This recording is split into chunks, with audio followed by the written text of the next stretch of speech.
கடவுளுக்கு நீ ஏதாவது ஒரு வாக்கு கொடுத்திருந்தால் அதை நிறைவேற்றுவதில் காலம் தாழ்த்தாதே. ஏனெனில் பொறுப்பின்றி நடப்போரிடம் அவர் விருப்பம் கொள்வதில்லை.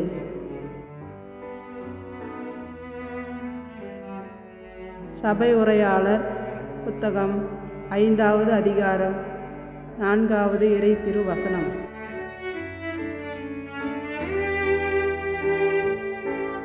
கடவுளுக்கு நீ ஏதாவது ஒரு வாக்கு கொடுத்திருந்தால் அதை நிறைவேற்றுவதில் காலம் தாழ்த்தாதே.